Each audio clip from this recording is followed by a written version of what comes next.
नमस्कार दोस्तों हमारा देश गर्व होता है कई बार बड़ी विचित्र आस्थाओं का देश है, बड़ी विचित्र परंपराओं का देश है। और कुछ परंपराएं हमें अपने दर्शन से, अपने दार्शनिकता से, अपनी फ़िलॉसफी से बांध देती हैं। बहुत सारी कथाएं हमारी ज़िंदगी में निरंतर घटती रहती हैं और वो अधिकांश कथाओं का या हमारी जीवन की दिनचर्या का संबंध किसी न किसी पौराणिक आख्यान के साथ जुड़ जाता है, किसी न किसी माइथोलॉजिकल स्टोरी के साथ जुड़ जाता है। ऐसी एक मैं उल्लेख करना चाहता हूँ। एक पर्व का, छोटा सा पर्व है लेकिन महत्व उसका है। ये पर्व 28 जनवरी को होता है और इसका नाम है रथ सप्तमी पर्व। रथ सप्तमी पर्व अर्थात हमारे पूर्वजों ने, हमारे पुराने ऋषि मुनियों ने, बेशक आप उसे फिक्शन का हिस्सा माने, लेकिन अगर फिक्शन भी है तो भी बड़ी रोचक है और बड़ा दिलचस्प प्रसंग है कि हम लोग सूर्य के रथ की, सूर्य की पूजा भी करते हैं इस दिन, और सूर्य के रथ में जुते हुए 7 घोड़ों की भी पूजा होती है।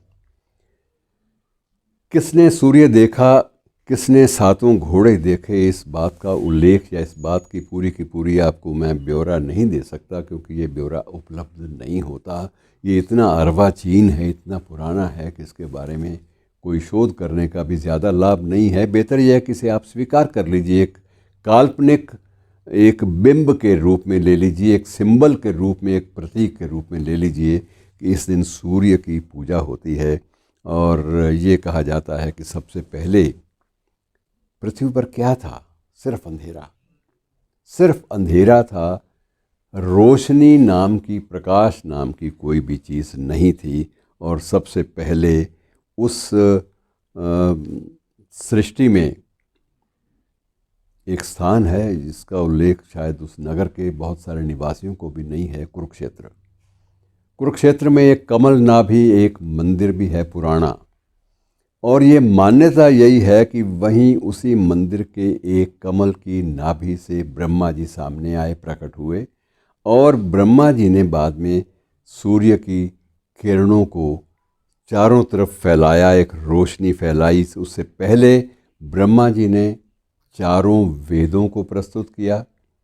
4 वेद भी, ये जो कथा है मैं उसकी बात कर रहा हूँ।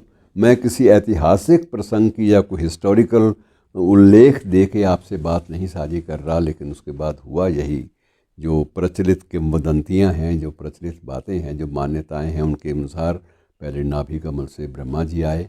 ब्रह्मा जी के मुख से वेद, चारों वेदों की प्रतियां उनके हाथों में थी, और उसके बाद जो प्रकाश की जो किरणें हैं, अर्थात वेद की प्रकट होने के साथ ही एक ओम की ध्वनि पैदा हुई, और ओम की ध्वनि के बाद एक प्रकाश का पुंज हमारे सामने आया जो सूर्य कहलाया। अब सूर्य के 7वें घोड़े, सूर्य के 7 घोड़े अश्व, इनके भी हमारे पौराणिक आख्यानों में नाम हैं बाकायदा। ये अपरिचित नहीं है। आप ये कहें कि हम तो घोड़े थे भी नहीं थे, लेकिन उनके नामकरण भी किए गए, और नामकरण में फिक्शन काम आई या कल्पना शक्ति काम आई या सृजन शक्ति काम आई या वास्तविकता जो माइथोलॉजी की, मिथकों की है, वो काम आई। ये कुछ नहीं कहा जा सकता। ना इस चक्कर में पड़िए, क्योंकि ये अदरवाइज़ मूल रूप से ये एक रुचिकर प्रकरण है जो प्रकाश के फैलने से संबंध रखता है।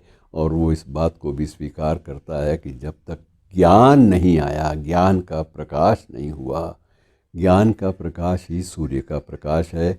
जब तक ज्ञान का प्रकाश नहीं हुआ, उससे पहले केवल मात्र अंधेरा था। धन्यवाद।